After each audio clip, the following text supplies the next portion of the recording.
Olá! Hoje vou fazer uma retrospectiva da trajetória da educação no governo Lula, desde 2003 a 2010. Esse é um tema de bastante relevância, porque foi um dos principais destaques do período em que ele esteve no governo e é pauta em todos os debates dessa campanha eleitoral. Mas hoje vamos conhecer um pouco mais a fundo cada programa que foi lançado.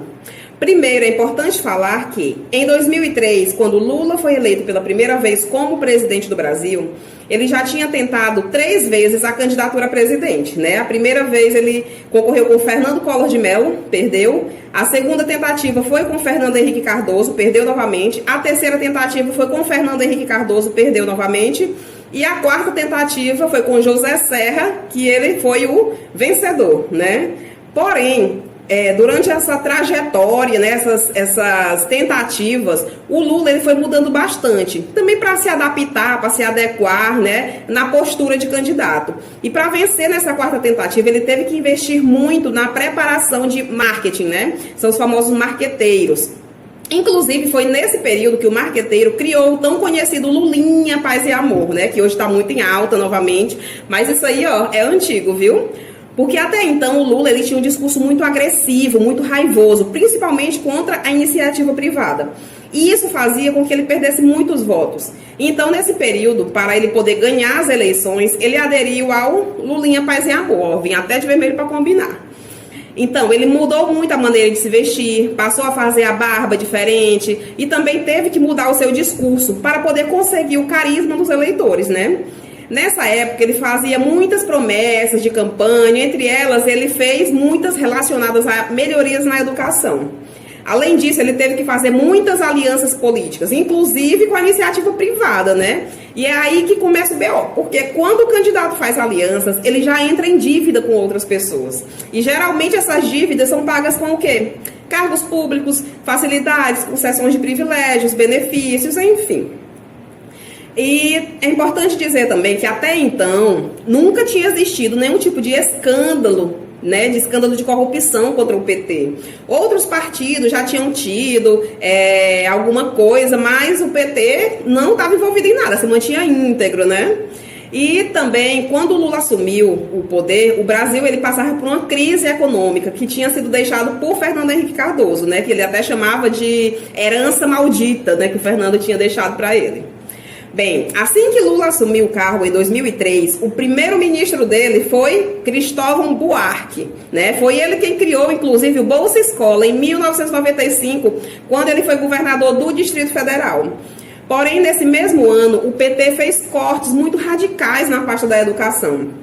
E então o ministro foi lá reclamar, já que o partido tinha prometido tanto investir na educação, como é que ele estava cortando coisas? E aí o que aconteceu? O ministro foi demitido, Isso parece bem familiar, E foi colocado no lugar dele Tarso Genro, que também não ficou lá muito tempo. Ele ficou de 2004 a 2005 e, posteriormente, o Ministério da Educação foi assumido por Fernando Haddad, que ficou aí de 2005 a 2011. Mas bem, em paralelo a isso, assim que Lula assume o poder em 2003, ele já conseguiu, de cara, fazer o quê? A reforma da Previdência, que foi uma reforma que tirou muitos direitos dos trabalhadores. Essa reforma, inclusive, foi pivô de uma crise no PT, porque muitos parlamentares votaram contra a reforma, Porque eles não concordavam com muitas coisas, com muitas medidas. E o que aconteceu? O PT expulsou esses parlamentares, E aí, o que aconteceu? Eles se juntaram e criaram o PSOL. Portanto, o PSOL é o quê? É um partido fundado por ex-petistas que foram expulsos por serem contrários a ideias que não condiziam com o lema principal do partido, digamos assim, Porque como é que um partido que tem como a sua causa principal a luta pelos trabalhadores vai tirar o direito deles, Em 2004 foi criado o programa Bolsa Família, que foi a união de vários programas de transferência de renda. E junto com ele também lançou o programa Fome Zero, que na verdade foi um programa criado pelo sociólogo Herbert de Souza, mais conhecido como Betinho. Esse Betinho, para quem não sabe, ele foi um exilado político que foi perseguido durante a ditadura militar e ele acabou morrendo, né? Ele pegou o AIDS em uma transfusão de sangue. Então, ele quem criou o programa Fome Zero, né? E depois, quando ele morreu, o Lula pegou o programa e lançou, né? Na época, começou com uma campanha, inclusive, Natal Sem Fome. Será se alguém aí vai lembrar dessa época? Vamos fazer um Natal sem fome. Milhões de brasileiros estão passando fome. Traga sua contribuição para o Natal de quem não tem nada para comer. Se cada um doar 1 quilo de alimento, a gente vai conseguir fazer um Natal sem fome para todo o Brasil. Ligue para este telefone e saiba como ajudar. Se você só puder doar 1 quilo de alimentos, tudo bem. O importante é você ajudar quem está passando fome. Quem tem fome, tem pressa.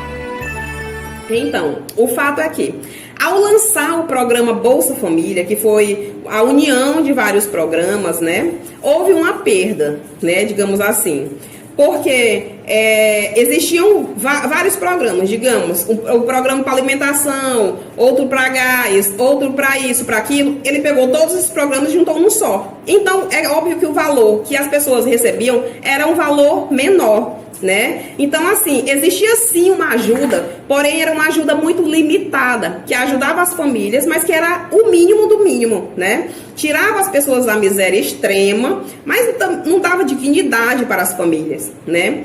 Também é importante falar que, nessa época, a ONU considerava que uma família, para ser de baixa renda, aliás, abaixo da linha da pobreza, ela tinha que ter uma renda de menos de R$2 ao dia. Ou seja, se você recebesse R$60 por mês, você já não era considerado abaixo da linha da pobreza. E é exatamente por isso que o Lula discursa que tirou o Brasil da miséria, porque ele dava uma bolsa de R$80 por mês, que fazia com que as famílias saíssem, teoricamente, dessa linha de pobreza, né? Nas estatísticas, realmente, ele tirou da linha da pobreza, né? Estatisticamente tirou. Mas na realidade não é bem assim, né, gente? Hoje em dia é considerado abaixo da linha da pobreza quem recebe menos de R$7 por dia, ou seja, R$210 mensais. Outra medida feita pelo governo Lula na época foi um fortalecimento em programas que já existiam dos governos anteriores, né? Entre eles o Enem e o ENAD, que havia sido criado no governo do FHC. E nessa época também foi criado o IDEB, né? Quem é professor aí deve conhecer bem, que era um indicador que dava nota às unidades escolares, criando assim também um ranking entre as escolas. E foi nessa época que começou o fortalecimento do sistema de ensino privado. Por quê? As famílias olhavam para as notas das escolas e não queriam matricular seus filhos em escolas com notas baixas, óbvio, né?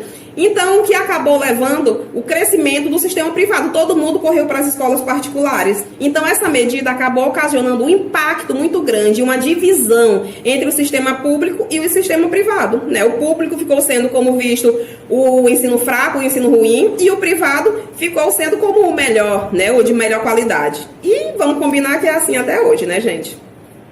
Depois foi criado o programa Prova Brasil, que era uma avaliação aplicada a alunos do 5º ao 8º ano, e também a Provinha Brasil, que era para crianças do 2º ano. Então, nessa época, assim, foi feito muito gasto para fazer esses programas de avaliação da escola. Porém, na própria educação, no salário dos professores, não houve mudanças, né? Dessa forma, esses programas só fortaleciam ainda mais o sistema privado. Em 2004, o governo, com a intenção de facilitar o acesso às universidades, ele resolve acabar com os vestibulares e esse processo seletivo foi substituído pela nota do Enem, né? Esse sistema foi aderido em grande parte pelas escolas do sistema privado. Nessa época, o Enem era apenas conhecimentos gerais, né? Ou seja, era só você assistir o Jornal da Globo que você tirava 10. Era muito fácil a prova. Em 2005, foi criado o ProUni, que era um programa que criava vagas públicas na rede privada, com isenção de impostos, né? Ou seja, os estudantes passariam a estudar nas universidades privadas pagando menos, tá? Aí existiam as bolsas, 100%, 80%, 70%, 50%, né? E a outra parte, o aluno poderia arcar com o FIES, utilizar o FIES, ficar endividado lá no FIES. Porém, o grande problema também é que a rede privada deixou de pagar impostos para o governo. Ou seja, quando você ou quando essas empresas não pagam, também estão deixando de investir na sua educação. Então, o que foi basicamente o ProUni? O ProUni se resumiu em uma população gastando dinheiro público na rede privada. Mas, enfim, através do ProUni houve grande inclusão de alunos carentes na rede privada, né? Na época o programa foi bastante criticado pelo Sindicato dos Estudantes, por quê? Porque eles queriam que o governo investisse nas escolas públicas. Em 2006, houve a ampliação do 9º ano na educação infantil, né? Porém, esse aumento foi pensado não tanto na educação das crianças, né? Mas sim na intenção que o governo tinha, através das matrículas, aumentar os recursos do Fundef, né? Em 2007, foi criado o Plano de Desenvolvimento da Educação, o PAC, né? Que eram grandes obras que visavam criar empregos. Então, o governo visava criar novos empregos através da execução de obras, né? Faziam parte do PAC, inclusive, o programa Minha Casa Minha Vida e a transposição do Rio São Francisco. Porém, esse plano foi construído em parceria também com a iniciativa privada. Então, também houveram muitas críticas na época relacionadas a isso.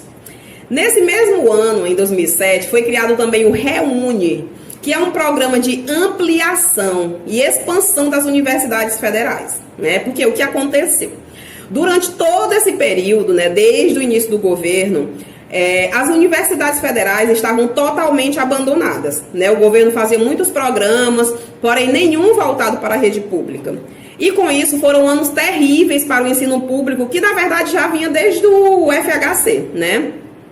As universidades estavam completamente abandonadas, deterioradas, sem material didático, sem laboratórios, enfim. Quem viveu essa fase deve lembrar das constantes greves e manifestações que os alunos e professores promoviam, né, em busca de investimentos para o ensino público. Então, o governo resolveu fazer um acordo com as universidades federais, né? Através desse REUNI, ele daria dinheiro para as universidades públicas. Em troca, elas teriam que aderir ao processo seletivo pelo Enem, né? Teriam que abrir vagas para alunos entrarem pelo Enem, né? Porque até então as federais não tinham aceitado, né? Por isso que as federais foram as últimas a aderirem a esse processo, tá? Foi aí que houve também uma mudança no processo seletivo do Enem. A prova, que antes era apenas de conhecimentos gerais e era realizada em apenas um dia, ela começou a ser feita por disciplinas e começou a ser realizada em 2 dias. Hoje em dia, acho que é realizada 2 finais de semana, né? Mas enfim, nesse tempo ela começou a ser um pouco mais seletiva, digamos assim, né? Então, nesse período, as federais abriram vagas para alunos aprovados através do Enem, né? Principalmente vagas no período da noite, e através do acordo do REUNI, cada universidade começou a receber investimentos, né? Esses investimentos eram para ampliação em ações como contratação de professores, servidores administrativos, recuperação e construção de instalações físicas, aquisição de equipamentos para laboratórios, salas de aula, biblioteca, ambientes de sala dos professores, né? E órgãos administrativos, né? Inclusive houveram várias reformas, ampliações. Porém, o que acontecia? A verba que o governo disponibilizava era muito baixa, né? Era apenas 20% a mais do que o valor que eles já recebiam, né? E devido a isso, houve intensa mobilização por parte tanto dos alunos quanto dos professores e funcionários das universidades, pressionando seus reitores a não aceitarem a proposta do governo. Nessa época também foi criado o PAR, que era um plano de metas que as escolas tinham que atingir. Nesse período começou uma pressão muito grande nos professores para eles não reprovarem alunos, porque isso poderia causar evasão escolar e eles queriam que as escolas mantivessem o índice legal de alunos, né? Porque o que acontecia? Quando, digamos assim, 5 alunos de uma sala foram reprovados, essas 5 vagas que poderiam ser ocupadas por novos alunos estavam sendo ocupadas pelos mesmos 5. E isso aí acabava que impactava também nos recursos que o Fundef recebia. Então, os professores eram pressionados a aprovar os alunos. Eu lembro bem dessa época. Os alunos deitavam e rolavam, viu? Em 2008, foi criado o piso salarial para professores da escola pública, né? Que foi muito criticado também, porque eram só 2 salários mínimos, gente. Quer dizer, o governo prometeu lutar pela educação, né? Pelo trabalhador. entrou em 2003 e somente em 2008, né, depois de muitas greves, muitas manifestações, ele tomou essa medida e ainda assim com um valor baixíssimo.